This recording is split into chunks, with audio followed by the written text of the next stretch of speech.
मऊगंज जिले में देवी देवता भी नहीं है सुरक्षित, हनुमान जी की मूर्ति हुई गायब। खबर है मऊगंज जिले से, जहां नईगढ़ी थाना क्षेत्र के बदौआ गांव से है, जहां बीती रात मंदिर परिसर में विराजमान हनुमान जी की मूर्ति गायब हो गई, जिसकी सूचना ग्रामीणों को अगली सुबह हुई। सूचना मिलते ही ग्रामीणों की लंबी भीड़ मंदिर परिसर में एकत्रित हो गई।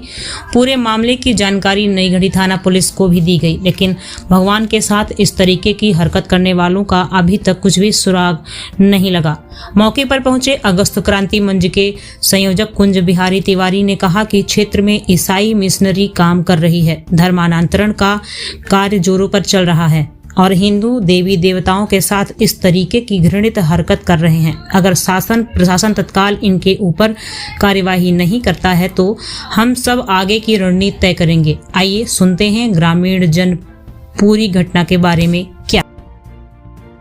प्रांगण में आए हुए हैं आप, मूर्ति गायब है मंदिर से, क्या कहेंगे? ये बहुत ही घृणित कृत्य किया गया है जिन्होंने किया है। तुम अपना बाप बदल रहे हो, हमें कोई दिक्कत नहीं है, पर हमारा जो बाप है या हमारा जो भगवान है हमें पूजने दो।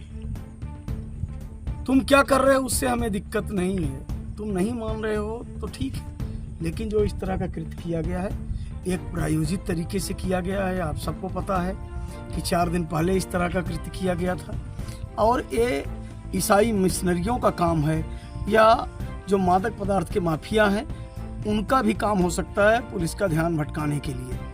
लेकिन ये पहली घटना नहीं है और अगर अभी भी सचेत नहीं हुए, ये काम औरंगजेब करता था कि मंदिरों से मूर्तियां गायब करना, मंदिर तोड़ देना, और उसके दुष्परिणाम रहे कि आज हिंदुस्तान कहां से कहां सिमट गया। अब इस तरह से गांव-गांव प्रलोभन दे के, लालच दे के धर्म परिवर्तन कराया जा रहा है और आपके माध्यम से प्रदेश की सरकार, स्थानीय जो प्रशासन है, चाहे कलेक्टर हो या एसपी, उनसे भी हमारी मांग है कि अगर इस पर अब कार्यवाही नहीं की गई तो अब समाज और जो धर्म पे आस्था रखते हैं वो चुप बैठने वाले नहीं हैं और इसका दुष्परिणाम फिर जो होगा वो पुलिस और प्रशासन से संभाले नहीं संभलेगा।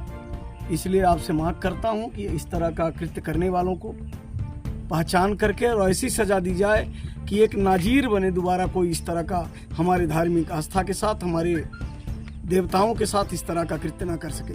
तुम धर्म परिवर्तन कर रहे हो तो खुलेआम करो ना, हमने थोड़ी रोक रखा है। और जो हिंदू धर्म के होने के नाते आपको सुविधाएं मिल रही है उसका भी त्याग करो, हिंदुस्तान का भी त्याग करो, चले जाओ ना जहाँ है उसे, या आपका जो और आस्था बनती हो, अपने ईमान को बेच रहे हो और उसके बाद इस तरह का कृत्य कर रहे हो, ये बहुत घृणित है और इसका परिणाम भोगना पड़ेगा।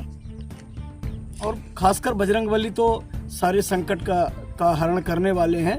रावण ने भी इनकी पूंछ में आग लगवाई थी लंका में और परिणाम क्या हुआ था, पूरी लंका जल गई थी। मंदिर में कुछ अश्लील शब्दें भी लिखे गए हैं जो बाहर साफ साफ देखे जा रहे हैं, साथ ही अंदर भी कुछ लेख किया गया है। ये जो शब्द लिखे गए हैं, एक पुलिस का काम है कि हैंड राइटिंग एक्सपर्ट बुलवा के और उनकी हैंड राइटिंग का मिलान कराया जाए। जिन्होंने इस तरह का लेख लिखा है वो भी सामने आ जाएगा और सबको सजा मिलनी चाहिए। पुलिस अभी तक भी नहीं पहुंची है, पहुंची भी है तो अभी तक कोई कार्रवाई नहीं की है। क्या कारण हो सकता है जो अभी तक कोई कार्रवाई? देखिए, इसके जिम्मेवार हम हैं। जब तक समाज और धर्मावलंबी लोग इकट्ठे नहीं होंगे तो यहाँ कोई किसी का सुनने वाला नहीं है। जब बच्चा रोता नहीं है तो माँ भी दूध नहीं पिलाती। इस तरह की घटना पहली नहीं है। अब चुप रहने की बारी नहीं है। 24 घंटा का हम लोग टाइम दे रहे हैं पुलिस को और अगले 24 घंटे के बाद समय हम और जो सनातनी लोग हैं वो तय करेंगे और उसका जवाब फिर पुलिस को देना पड़ेगा, स्थानीय प्रशासन को देना पड़ेगा। ये बहुत घृणित कृत्य किया गया है। पहले हुई घटना, पुलिस को सूचना दी गई, उसकी रिसीव कॉपी हमारे पास है, यहाँ के जो सरपंच है उन्होंने दिया है। उसके बाद कोई कार्यवाही ना होना ऐसे अपराधियों को संरक्षण देना माना जाएगा।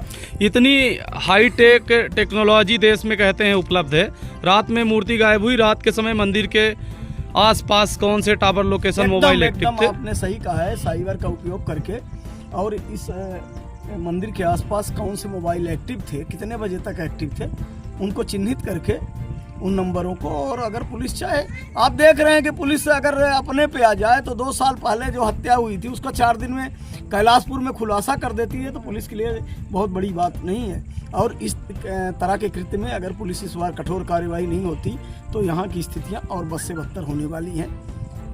क्या नाम है? लालजी यादव।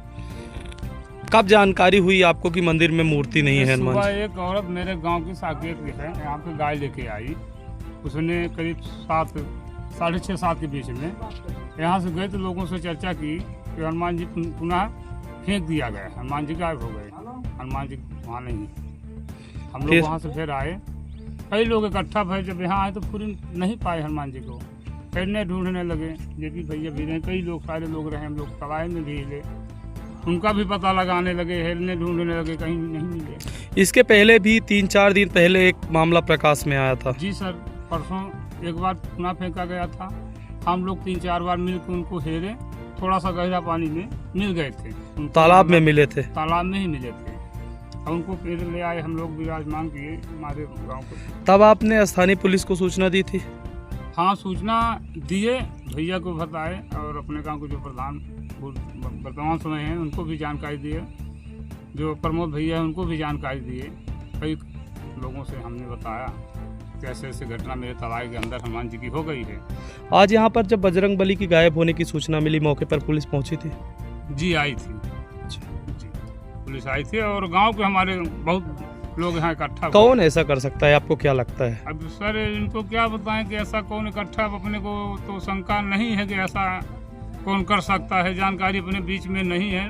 तो कुछ लोग ऐसे बोल रहे थे कि जो ये आपके ईसाई धर्म वाले हैं, कुछ लोग नए पुराने हैं, ये सब अपने बीच में संभव मान सकते हैं लोग के ऐसा कर सकते हैं। बोलते हैं हनुमान जी को नहीं मानते हम लोग। ये जय भीम लिखा हुआ है, जहाँ पे बजरंगबली स्थापित है वहाँ पे जय भीम लिखा है, कब लिखा है? कब अभी से आप हम लोग देखे जो हैं? परसों पाए थे उसमें नहीं लिखा था, ये अभी कल की बात है, आज या कल की बात है। जब हनुमान जी पुनः फेंका गया उसमें हम लोग भी जय भीम पाए गए।